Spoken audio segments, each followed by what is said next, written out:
Hello, Ryan here, aka Mac, and welcome. Things are certainly ramping up under the Star Citizen hood, so today I would like to take a little closer look. As always, a huge thank you to all of my patrons and channel members, in particular to my latest patron, Drew Hellion. Thank you so much for the support, it is truly appreciated. So I'm sure many of you are eagerly awaiting to play Alpha 317, and I'm guessing many have also seen the current state of the build on the PTU with Wave 1 testers. Ships not spawning in properly being one of the main problems, entity placement bugs and also character placement bugs as well. During one of my painful streams trying to play 317, my techie friend pointed out that the ship bug is actually an entity graph bug, well, an iCache bug, as they are now hooking things up into the live build. Now, we did mention a while back that when they start hooking up things to the back end, we are going to see new bugs, and these bugs will really determine how quickly everything rolls out. 317 is getting things like the entity graph hooked in, and then Alpha 318, which is set to come around June time, is likely to be when they hook in the replication layer, as the cargo refactor will need this, which corresponds to the schedule that they outlined during CitizenCon last year, with these two pieces of tech coming in for Q1, Q2, and then static server meshing for Q3, Q4. So they are still on schedule, and if all does go well, and they can get these new bugs resolved at a reasonable speed, then we should see static server meshing and pyro by the end of the year.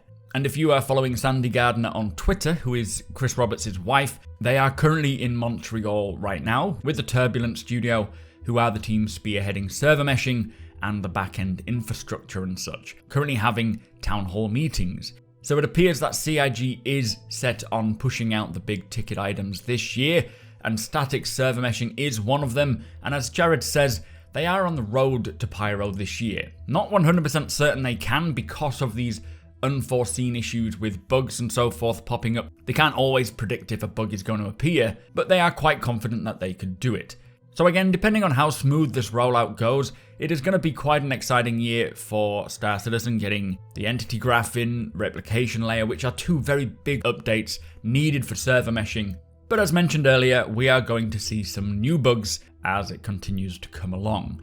With that said though, there has been a couple of new 317 builds with many fixes since I was streaming last week, but it also mentions in the testing focus that these builds have important logging as well as some extra fixes for streaming issues and crashes, but they are not expecting the experience to be greatly improved. 317 contains new streaming changes that they are testing on the PTU, and players may experience infinite loading or very long loading times, along with possible missing assets in games such as elevators, AI, or ships not streaming in. They are updating and fixing these issues as they find them, and each new build will hopefully address these more and more. So they are continuing to find these new issues as they come along. They are fixing them as and when they appear. And to recap, they are hooking up things now for 317 to the iCache like the entity graph, and then for 318 they're going to need to hook in the replication layer, and then from there on, static server meshing and pyro. So it'll be very interesting to see how these do come along this year, and here's hoping that implementation is as smooth as it can be, and that we'll be jumping through to pyro for the end of this year. Anyway, I just wanted to highlight what is happening right now and why 317 is being such a pain in our ass, and why I'm quite happy to spend some time in the build like we have had, while CIG gather the necessary data to help them iron out these issues. With that said though, I will be streaming the latest Alpha 317 build today over at twitch.tv/supermacbrother. I should be on around 1 PM BST, provided I get this video up in time. And if you do enjoy my content, please do consider subscribing and helping the channel to grow. Plus, a big thank you to my techie friend for pointing this out and explaining it all to me. It is much appreciated. Hit the thumbs up if you don't mind, it does the channel a big favour, and tick that notification bell if you would like to be notified when my videos go live. Again, a huge thank you to my patrons and channel members. Thank you for watching, and I'll see you in the next one.